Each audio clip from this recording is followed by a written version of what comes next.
chẳng mà nên tha nó không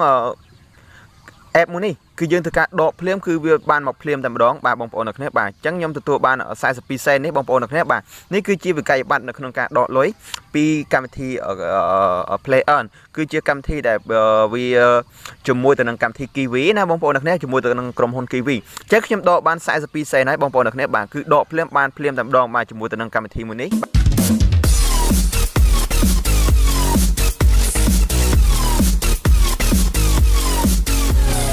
Sơn chúc chú tao bông bồn tao cái này đây gặp bông tao tạm đàn tu snan ở video muni bạn chẳng cái này đấy cái trong năng thực ca bằng hai pi đặc biệt được năng cả độ lối tranh pi cảm thi Play&Earn và tranh được năng để dạy về buôn thái môn kia trong bạn thực ca review cho mùi tao năng cảm thi đòn hái vẽ pon tao năng ca đặc biệt được năng cả chỗ mua rồi có đặc biệt được năng ca rập rạn á chẳng là nơi năng thái này kia trong bạn năng thực ca bằng hai pi đặc biệt được năng cả độ rạn cho từ căn cái này thì thôi tạm đòn bạn chẳng môi tiết vàสำหรับบางคนไม่กดมันตอนมันถือการจุด subscribe ในช่องบอกยังบ้านนั้นจังบางคนไอเทมไม่ตาช่วยจุด subscribe ในช่องบอกยังบ้านมวยนี้ต่อมาบ้านเนื้อสัญญากันดังดำไปแต่ตัวบ้านเนื้อปนแต่หนังการแบบมันในออนไลน์นะโอเคจังยังกับออยกับคาเฟ่เรียยูบอสเซนจะบางคนไอมันตอนมันถือการโจชั่วโมงบางคนไอเมื่อกันเลยในการกรองวิดีโอบอกย้อมในการกรอง description บางคนเคยเปลี่ยนท่าลิงก์สำหรับโจชั่วโมงหรือก็ลิงก์สำหรับในโครงการ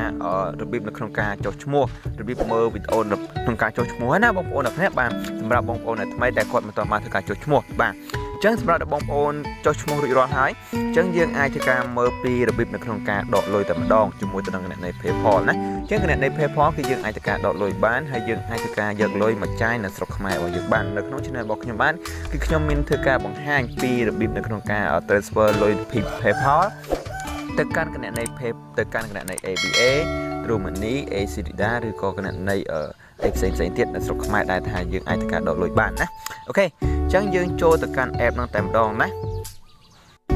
bà ní cái chưa app của Play&Earn bà chẳng như cho lực biệt app Play&Earn tại mà đó bà chẳng viên năng tranh chưa tầm rong bài này hái bông ôn được hết bà chẳng bông ôn lại mà trongចំណុចនេះtrongចំណុច USD នេះគឺខ្ញុំមាន19 cent นั่นនៅក្នុងចំណុចនេះណាចឹងនៅក្នុងនេះគឺយើងមិនទាន់អាចធ្វើការ withdraw បានទេដោយសារតែវាត្រូវការទាមទារយើងត្រូវការចំនួនមាន29 cent ទើបយើងធ្វើការ withdraw បានបាទចឹងធ្វើម៉េចយើងកន្លែងមកត្រង់ចំណុចនេះត្រង់ចំណុចកាត់នេះចឹងយើងត្រូវការធ្វើការ exchange វាសិនយើងត្រូវការ exchange វាទៅជាលុយសិនទៅជាលុយដុល្លារសិនទើបយើងអាចធ្វើការ transfer វាចូលមកកាន់ credit នៃ PayPal យើងតែម្ដងបាទអូខេចឹងយើងមើលទៅទាំងអស់គ្នាបាទចឹងខ្ញុំប្រាប់ពីរបៀបនៅក្នុងការexchange ត្រង់ចំណុចនេះណាបងប្អូនអ្នកគ្នាបាទអូខេចឹងយើងចូលមកកាន់រូបលុយដុល្លារនេះខាងក្រោមយើងចូលមកកាន់កន្លែងរូបដុល្លារនេះមកបាទបន្ទាប់មកបងប្អូននឹងឃើញនៅទម្រង់បែបនេះអញ្ចឹងចំនួនក្នុងមួយសែនគឺយើងត្រូវចំណាយអាកាក់នេះចំនួន point នៅក្នុងចំណុចនេះហ្នឹងគឺយើងត្រូវចំណាយ119 point ណាក្នុងមួយសែនណាអញ្ចឹងចំនួន point របស់ខ្ញុំគឺមាន2739អូខេអញ្ចឹងខ្ញុំនឹងធ្វើការ exchange វាទាំងអស់តែម្ដងបាទដើម្បីធ្វើការដកលុយចែកជូនទៅដល់បងប្អូនតាមដានទស្សនាទាំងអស់គ្នាបាទអញ្ចឹងចំនួន2739 point ហ្នឹងតើខ្ញុំអាចធ្វើការ exchange បានចំនួនប្រមាណកាក់ណាអូខេអញ្ចឹងខ្ញុំសូមធ្វើការចុចតែម្ដងបាទវា2700គឺ37បាទ2737គឺស្មើទៅនឹង23សេនអញ្ចឹង23សេនបូកជាមួយទៅនឹង14វា42សេនណាអញ្ចឹងខ្ញុំសូមធ្វើការចុចលើពាក្យថា convert តែម្ដងបាទខ្ញុំចុចលើពាក្យថា convert បាទចឹងវានឹងធ្វើការកាត់ point ខ្ញុំបាទបន្ទាប់មកវាដាក់ successfully បាទ convert your point បាទចឹងយើងចុចលើពាក្យថា screen តែម្ដងបាទយើងចុចលើ screen បាទចឹងបងប្អូនកន្លែងមើលត្រង់ចំណុចកន្លែង point របស់ខ្ញុំនេះគឺខ្ញុំអស់ហើយគឺនៅសល់តែ2ទេតែបងប្អូនកន្លែងមើលត្រង់ចំណុចនេះវិញត្រង់ចំណុចកន្លែង USD នេះវិញបាទគឺខ្ញុំមានរហូតដល់តែ42សេនបាទអូខេចឹងយើងចូលមកកាន់កន្លែងរូបនេះវិញបាទរូបកន្លែងរូបគុំចុះគុំឡើងណាបាទហើយយើងចូលមកកាន់ដុល្លារវិញបាទចូលមកកាន់កន្លែងរូបដុល្លារវិញបាទអញ្ចឹងខ្ញុំបង្ហាញទៅបាទខ្ញុំបង្ហាញបងប្អូនដែលគាត់មិនទាន់គាត់លេងណាតែគាត់មិនទាន់ដឹងពីកន្លែងនៅក្នុងការណែនាំមិត្តភ័ក្តិណាអូខេអញ្ចឹងខ្ញុំសូមប្រាប់ពីកន្លែងណែនាំមិត្តភ័ក្តិសិនបាទនេះត្រង់ចំណុចនេះគឺយើងចូលមកកាន់ត្រង់ចំណុចនេះហើយបន្ទាប់មកបងប្អូនចូលមកកាន់ត្រង់ចំណុចនេះបងប្អូនធ្វើការយកម្រាមដៃរបស់យើងអូសវាមកខាងមកបាទបន្ទាប់មកបងប្អូននឹងឃើញពាក្យថា invite and friend បាទអញ្ចឹងយើង គេថាក្នុងការ invite friend ម្នាក់គឺយើងអាចមានឱកាសក្នុងការទទួលបាន point ណាពី100ទៅ500 point ណាក្នុងការណែនាំម្នាក់អញ្ចឹងយើងចុចលើពាក្យថា start តែម្ដងដើម្បីធ្វើការណែនាំមិត្តភ័ក្តិណាអញ្ចឹងត្រង់ចំណុចនេះយើងយកពាក្យថា copy link ឬក៏យកពាក្យថា share ណាបងប្អូនទាំងគ្នាបាទអូខេអញ្ចឹងបងប្អូនអាចធ្វើការយក link នេះទៅយកទៅចូលទៅតាមប្រព័ន្ធផ្សព្វផ្សាយផ្សេងៗដូចជា Facebook Instagram Telegram WhatsApp ឬក៏ WeChat ផ្សេងណាដែលជាប្រព័ន្ធផ្សព្វផ្សាយណាអូខេចឹងខ្ញុំមិនធ្វើការ copy បង្ហាញអីទេបាទឥឡូវយើងធ្វើការចូលទៅកាន់ពីការដកលុយតែម្ដងណាអូខេចឹងយើងចូលមកកាន់កន្លែងរូបដុល្លារនោះតែម្ដងបាទបន្ទាប់មកបងប្អូនយកពាក្យឃើញកន្លែងមើលពាក្យខាងក្រោមនេះបាទក្រោមពាក្យថា cover ហ្នឹងបងប្អូននឹងឃើញពាក្យថា withdrawal ណាត្រង់ចំណុចនេះណាបងប្អូននឹងឃើញពាក្យថា withdrawal អូខេចឹងយើងចូលមកកាន់ withdrawal ហើយយើងក្លែកមើលខាងលើសិនកន្លែងពាក្យ withdrawal ខាងលើនេះបាទ my withdrawal យើងបងប្អូនក្លែកមើលខាងលើថា withdrawal ហ្នឹងគឺយើងត្រូវការ select នៅកន្លែងសញ្ញាព្រួយនេះទម្លាក់វាចូល chrome មកបងប្អូនជ្រើសរើសយក PayPal បាទបន្ទាប់មកត្រង់ចំណុចនេះគេដាក់ថា send to នេះគឺយើងត្រូវការធ្វើការដាក់នៅ PayPal email PayPal របស់យើងណាបងប្អូនអ្នកខ្លះបាទអញ្ចឹងខ្ញុំសូមធ្វើការបំពេញនៅត្រង់ចំណុចនេះកន្លែងគឺជា email PayPal ណាអញ្ចឹងបងប្អូនឃើញគេដាក់ PayPal@gmail.com ណាត្រង់ចំណុចនេះគឺគេបញ្ជាក់ចង់ឲ្យយើងថា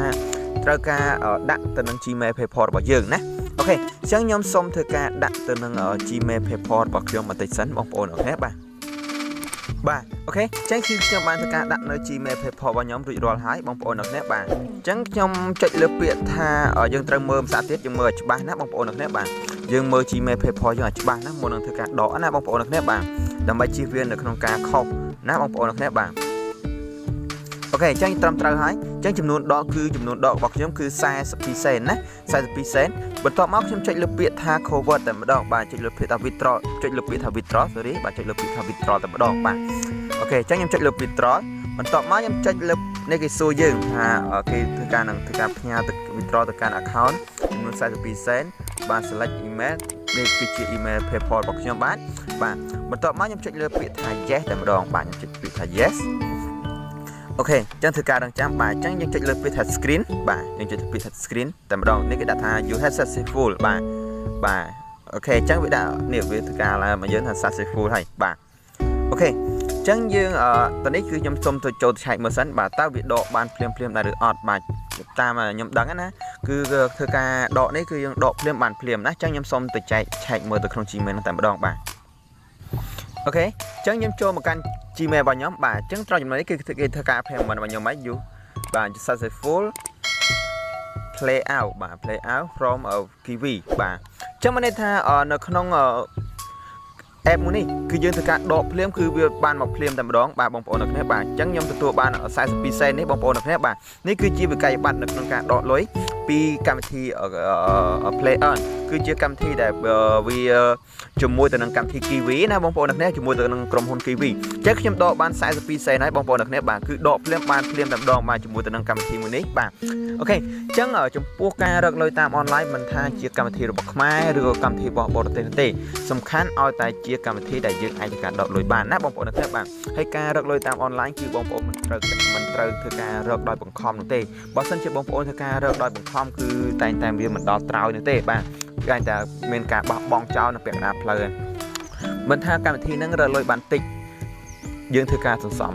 យើងមិនត្រូវថាចង់បានកម្មវិធីណាដែលយើងរកលុយបានច្រើនហើយតែវាមិនអាចធ្វើការដកលុយបាននោះទេបាទអូខេអញ្ចឹងជាមួយទៅនឹងកម្មវិធីនេះគឺយើងអាចដកលុយបានពិតតែម្ដងជាមួយទៅនឹងកម្មវិធី Play&Earn បាទអញ្ចឹងវាថានេះគេដាក់ឲ្យ Play&Earn បាទជាមួយទៅនឹងបាទចំនួន42សេនណាបងប្អូនអ្នកគ្នាបាទអញ្ចឹងកម្មវិធីនេះពិតជាល្អមែនតើគឺយើងធ្វើការដកភ្លាមបានភ្លាមតែម្ដងបាទអញ្ចឹងយើងចូលមកកាន់កន្លែងរបស់យើងតែម្ដងបាទអូខេអញ្ចឹងយើងចូលមកត្រង់ចំណុចនេះគឺយើងអាចធ្វើការរកលុយជាមួយវាបានបន្តទៀតហើយបងប្អូនអ្នកគ្នាបាទគឺយើងគ្រាន់តែធ្វើការវាយពេតប៉ោងនិងធ្វើការលេង game ឬក៏ធ្វើការ invite friend គឺយើង focus ទៅលើការ invite friend ណាបងប្អូនអ្នកគ្នាបាទអូខេអញ្ចឹងវីដេអូមួយនេះគឺខ្ញុំបានធ្វើការបង្ហាញពីរបៀបនៅក្នុងការដកលុយចូលទៅកាន់គណនី PayPal រួចរាល់ហើយបើសិនជាបងប្អូនមិនយល់ត្រង់ចំណុចណានៅក្នុងការរបៀបនៅក្នុងការជាមួយត្រង់ចំណុចណាប បងប្អូនអាចធ្វើការឆាតឬក៏ធ្វើការ comment នៅខាងក្រោម description នៅខាងក្រោមវីដេអូរបស់ខ្ញុំបាទនឹងធ្វើការរីករាយនៅក្នុងការឆ្លើយទៅដល់ comment របស់បងប្អូនបើអធិស្ឋានសម្រាប់ក្នុងការ comment ទៅមានការ reply យឺតយ៉ាវសូមបងប្អូនអធិស្ឋានទៅដល់ខ្ញុំបាទផងដោយសារតែវាមិនសូវជាមានពេលទំនេរប្រហែលនៅក្នុងការមានពេលគ្រប់គ្រាន់ក្នុងការធ្វើការ reply comment របស់បងប្អូនណាបងប្អូនទាំងគ្នាបាទអូខេអញ្ចឹងវីដេអូមួយនេះគឺខ្ញុំបានបង្ហាញរួចរាល់អស់ហើយអញ្ចឹងខ្ញុំបាទនឹងសូមធ្វើការបញ្ចប់វីដេអូនេះត្រឹមតែប៉ុណ្ណេះតែម្ដងបាទអរគុណច្រើនសម្រាប់ការតាមដានទស្សនាវីដេអូរបស់ខ្ញុំតាំងពីដើមរហូតដល់ចប់ជួបគ្នានៅវីដេអូក្រោយសំណាងល្អទាំងអស់គ្នាណាបាយបាយ